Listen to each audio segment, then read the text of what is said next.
Brody, how are you this morning? I've been better, man.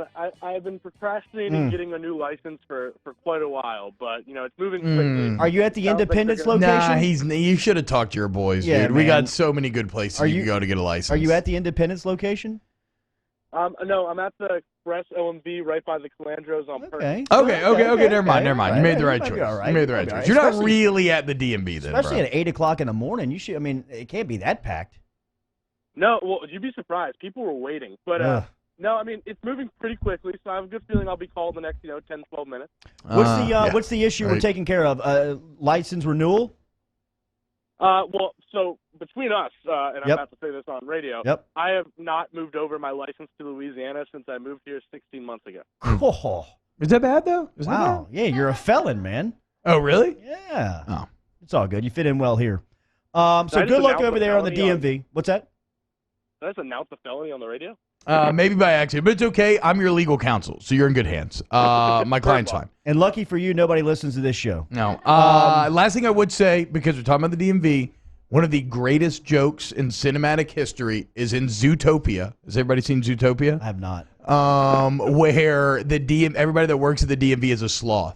And they're very nice. They're like very nice. They're great people, but they just move so slow. It's really I've got nowhere to be today. it's really good, dude. It's one of the best jokes. Pull up ever. your chair and let's talk. Brody, Joe Burrow was speaking yesterday. Seems like he is prepared for this Saturday start at 11 a.m. T-Bob and I were talking in hour one. We're tired of talking about these types of games. Ready for the big boys to pull in, and that'll happen a week from Saturday when Florida gets in town. What do you expect this week from LSU after the bye week?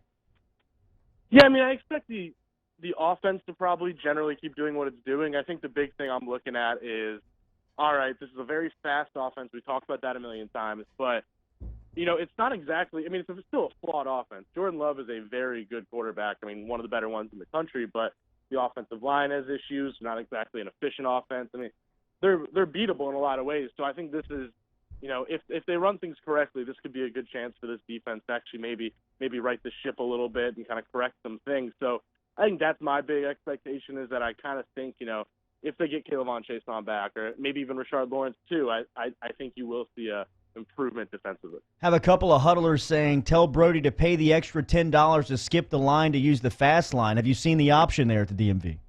There's no option for that, but I like where that person's You went like to the that. wrong placing, because there are other ones that you can do that. He speaks about injuries a lot, Ogeron does, and he's pretty transparent when he speaks about his personnel. It seems like Glenn Logan is pretty far off. Any insight there? The last I had really talked to somebody kind of close to it was probably about a week ago, and they were saying, Florida's possible, Auburn might be more likely, Mississippi State range, but I don't think he's crazy far off, but definitely, probably an extra week or two longer than the other guys we're talking about. Brody, some other things that we mentioned on the pod yesterday. What are you expecting? How much, or maybe just from a result standpoint? What do you think about maybe moving Christian Fulton inside and Flott on the outside? Yeah, it's a fascinating thing because Kerry Vincent at times last year was remember he locked out A.J. Brown. He had some really good games. He played great in the Fiesta Bowl. Yeah. And I think it's kind of become this.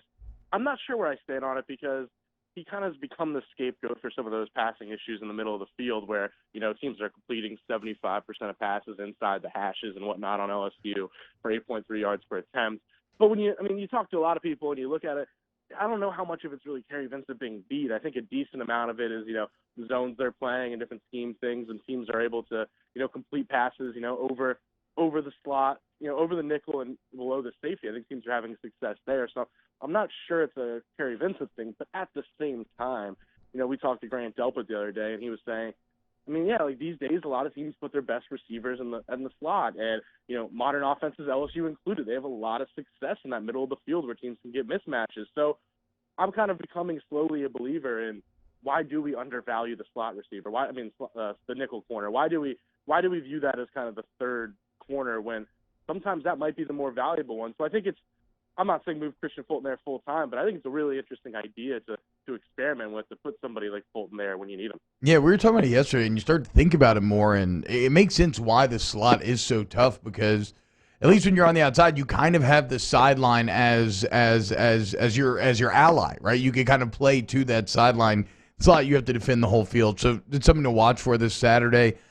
This offensive line, Brody, Coach O earlier in the week talked about how, they've been much better. They've been improved, and you can give some numbers on that if you haven't pulled up. But he said that they haven't been tested yet. Do you agree with that assessment?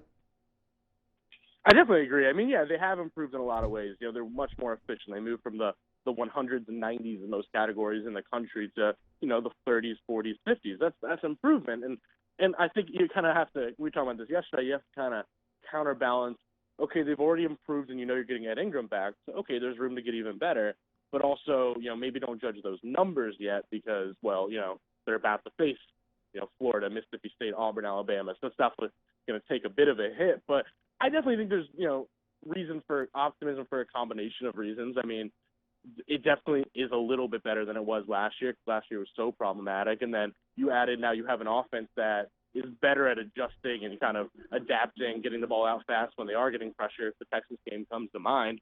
And then also you're getting Ed Ingram back. So I do think there's room for optimism because, like we say a million times on here, I mean, we don't need the offensive line to be great. LSU just needs it to be, solid. You expect Ingram to start Saturday?